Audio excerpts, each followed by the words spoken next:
Hey Weirdos, I'm Denise, Sacred Storyteller, Box Breaker, Mind Restorer, Spirit-led Truth Teller for the Misfits, Mystics, and the Miracle-Minded. This space, it's not church as usual. It's not surface-level spirituality. It's not manufactured positivity wrapped in scripture.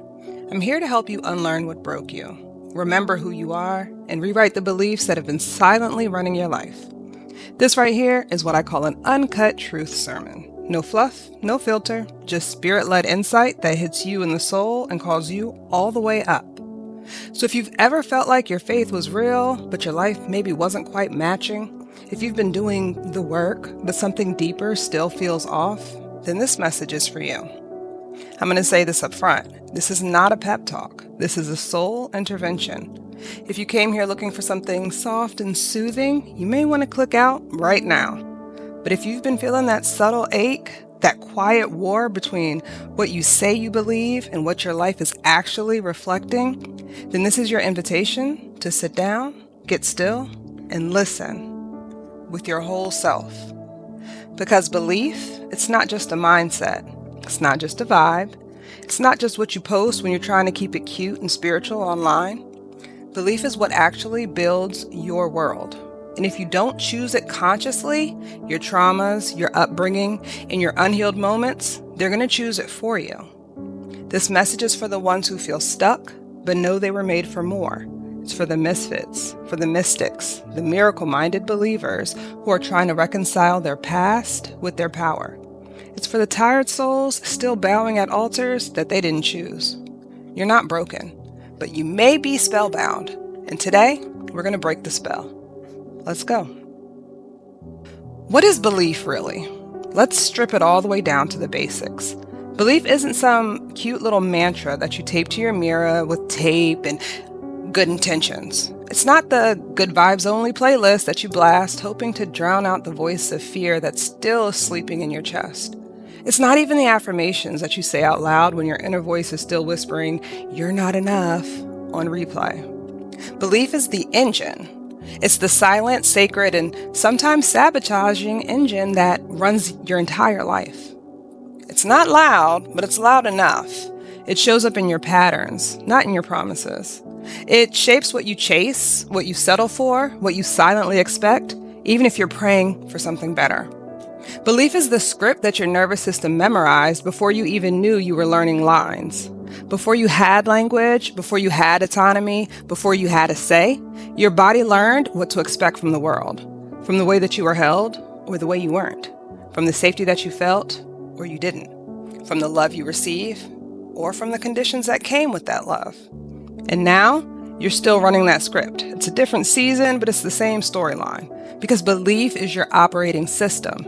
It doesn't ask for permission. It just runs in the background, coloring how you interpret everything. That job offer, that text left unread, that gut feeling, the opportunity that feels too good to be true because somewhere inside you already believe it is.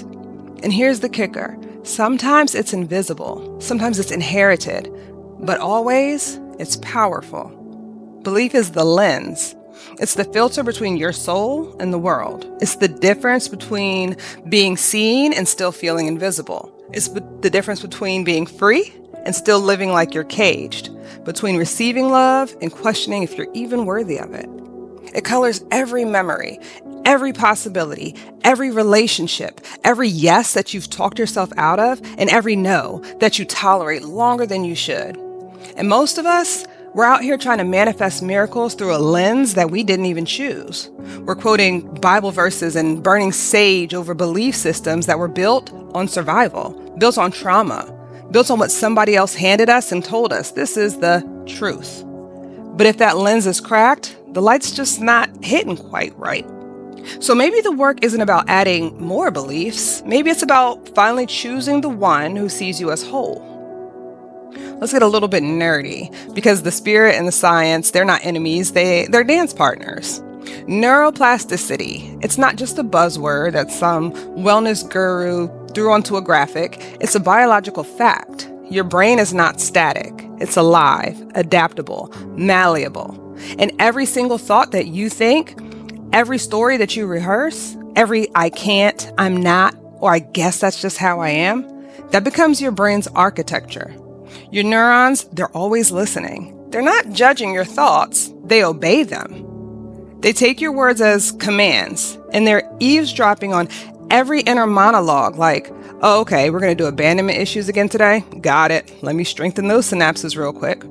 Those repeated thoughts, they become highways, and not little trails either. I'm talking 95 south, 6-lane expressways paved with cortisol, trauma loops, and self-fulfilling prophecy. So if your belief is saying, I'm not enough, then your brain starts to reorganize your entire internal city around that lie. Every street sign is going to point to lack. Every detour leads to more doubt. And every green light turns red the moment that you move towards something good. If your belief is saying, love is dangerous, then your nervous system becomes a fortress. You flinch at intimacy, you ghost the good, and you prepare for heartbreak before it even arrives, because your brain is loyal to the belief that you installed, even if it's subconsciously, even if it's outdated. Your body does not know the difference between a thought and a threat. If you tell yourself, I'm not safe often enough, your body's going to react like you're in danger, even if you're just sitting in your living room. And this is how belief becomes biology, not just mindset, embodiment. Your breath, your posture, your relationships, your immune system, they all take cues from what you believe. So it's not just a thought, it's a blueprint. And unless you change the design, your life is going to keep building itself around a lie. All right, let's look at the spiritual side of it, your inner altar. Let's get holy for a minute. Not churchy, not performative, and not dressed up for Instagram holy, real holy. The kind that meets you in the quiet, in the chaos, in the questions. Belief is an altar. It's a sacred space where you kneel at every single day, whether you realize it or not. Not the altar in front of the sanctuary, but the one inside of you. The one that your energy reports to. The one that your thoughts bow before. You're practicing your faith daily, not with worship songs, but with the stories that you're telling yourself at midnight. Not with prayer cloths, but with the decisions that you make when nobody's looking. You're either reinforcing your freedom or you're renewing your bondage. You're manifesting minute by minute, and belief is the fuel. Are you lighting candles for your dreams, or are you still sacrificing your joy to please your fears? Are you bowing to divine possibility or to an ancestral pain that no one before you had the tools to break? Because this is the truth. Belief is both the altar and the offering. It is the ritual, the religion, the rhythm, and you get to choose what you're worshiping. Let's look at the metaphysical side of it. Let's get cosmic. Not fluffy and not floaty, but cosmic with clarity. Because the laws of the universe, they don't respond to your intentions. They respond to your alignment. They respond to your frequency. Belief is a soul contract. It's an agreement between your divinity and the quantum fields. It's the handshake between your energy and the hologram that we call life. You don't attract what you say you want. You attract what your inner system is calibrated for, what your subconscious is telling you is possible, what your nervous system says is safe. That's the frequency. That's the spell. You can chant abundance all day, but if your bones are humming with scarcity, then that's what you're going to keep calling in. You can affirm, oh, I am loved. I am safe. But if your belief is still saying, love will hurt me, you're going to reject it before it even gets close. Because this universe, it doesn't respond to words. It responds to energy, energetic coherence. And many of us, we're more loyal to our trauma than we are to our freedom. You're not broken. You're just living inside of a soul contract that needs to be revised. And the good news is, you hold the pen. So, with that being said, let's get honest, surgically honest. Some of you all have built entire temples to your trauma. Pain is your religion, overthinking your ritual, and exhaustion is your tithe. You've mistaken your pain for preparation. You call it hustle culture, anxiety ambition. You've dressed up survival mode and you've called it wisdom. But let's really call it what it is. It's fear.